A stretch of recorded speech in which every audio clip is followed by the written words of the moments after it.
Thank you. I'm particularly thankful for the privilege of introducing our keynote speaker, Supervisor of Town of North Hempstead, Judi Bosworth. I met Judi Bosworth and Judi Jacobs simultaneously during the first Nassau legislature session I attended on August 2nd, 2010. They both descended from their seats during the legislature session to find out why I said gender-variant people were not included in the present Human Rights Commission law, because they intended the law to include us. More recently, Judi Bosworth, as Supervisor of North Hempstead, blazed a distinguished leadership record in public works, capital improvement, environmental protection, and many other areas. Last June, under her leadership, North Hempstead became the first town in Nassau County to ban gender identity discrimination of town workers. She thus added to her leadership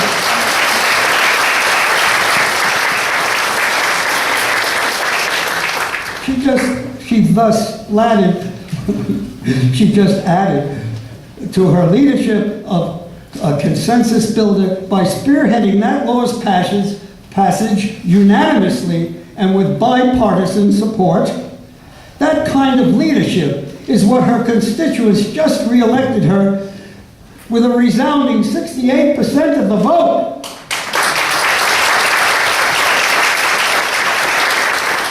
Allow me to proudly present my friend and your friend, Supervisor of the Town of North Hempstead, Judi Bosworth.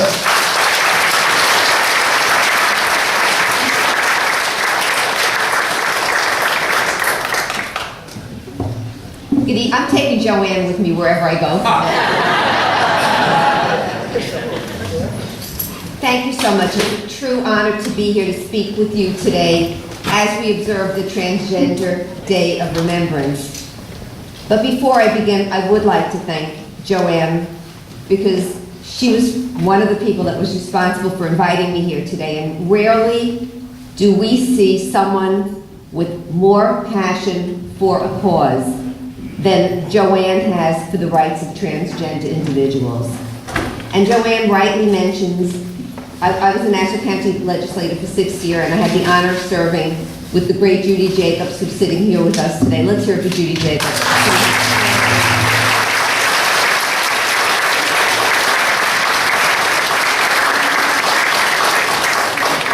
There was not a meeting that went by without Joanne standing up during our open comment time and talking about the need for gender identity to be placed into our anti-discrimination code.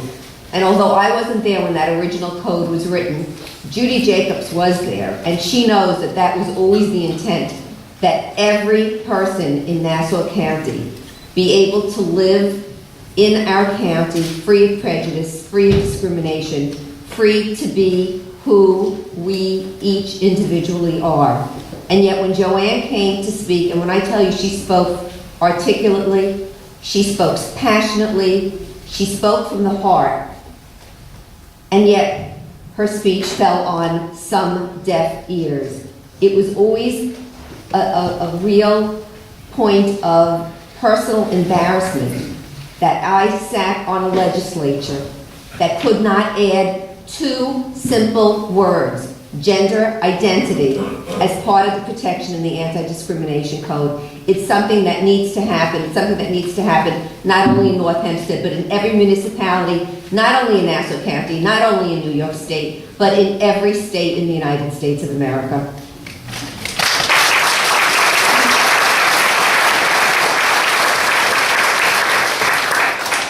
And I know that as I sat there feeling embarrassed, Judi Jacobs sat there feeling embarrassed. I know Judi had many conversations with Joanne about what could be done, and we tried and we worked. But when you're not in the majority, you're not in the majority, and nothing could happen. It is my hope that we will see that those words added to Nassau County's anti-discrimination code very, very soon.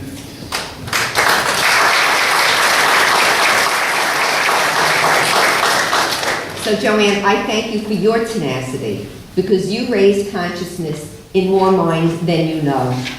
And shortly after I had the great honor of being elected as the supervisor of the town of North Hempstead, we were made aware that there was a gap in the town code as it relates to anti-discrimination.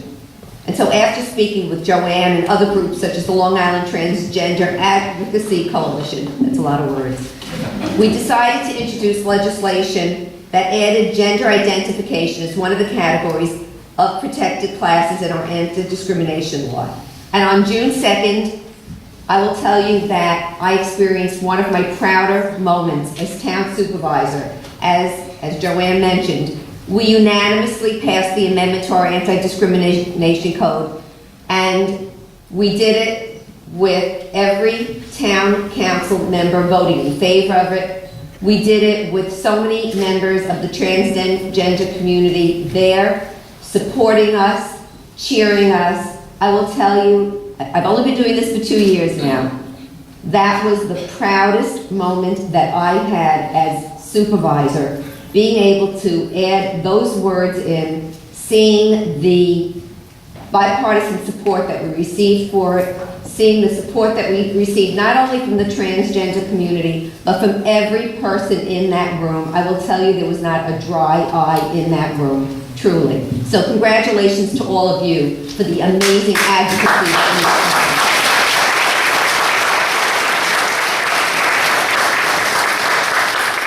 So we come together today for this 16th annual Transgender Day of Remembrance in order to take time to reflect on the countless lives lost here in this country and all over the world to hateful, transphobic violence.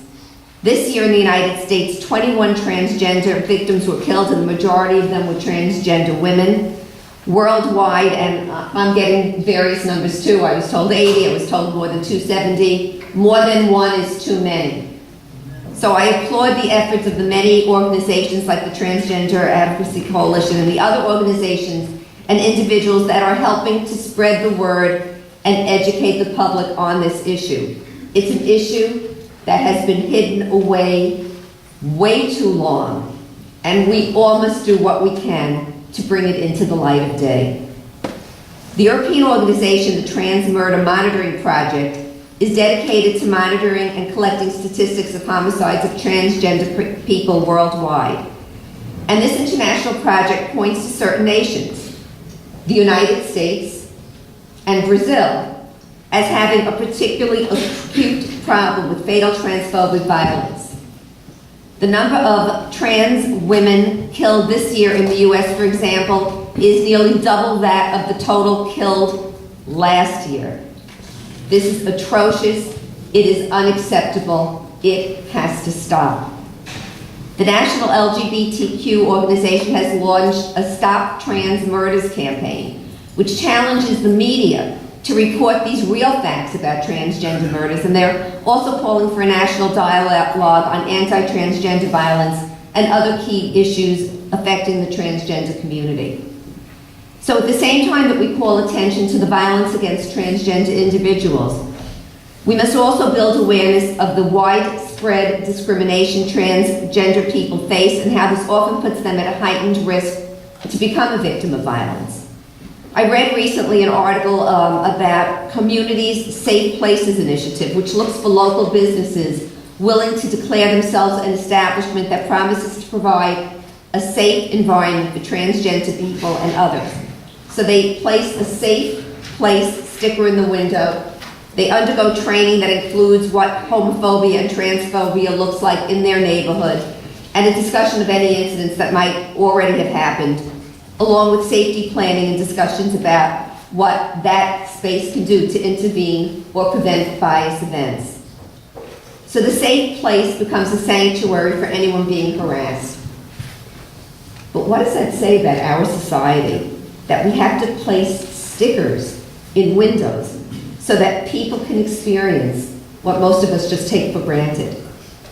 It's comforting to know that these places exist and that consciousness is being raised, but at the same time, it makes me sad to think that we need such a thing.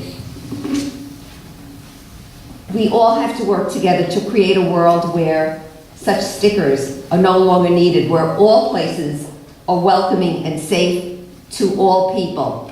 A day we can look back and say, can you believe that these stickers were ever necessary for transgender people to feel safe? That's a day that I envision, and that I know that as we work together, we can make that day a reality. Thank you.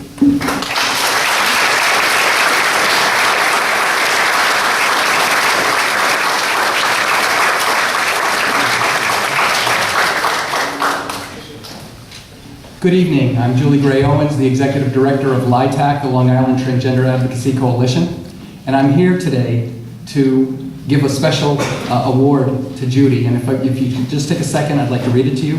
The Long Island Transgender Advocacy Coalition and the Long Island Transgender Day of Remembrance Committee would like to thank North Hempstead Town Supervisor Judi Bosworth for her leadership, compassion, and the fearless support of the Long Island transgender community, given this day, November 22nd, 2015.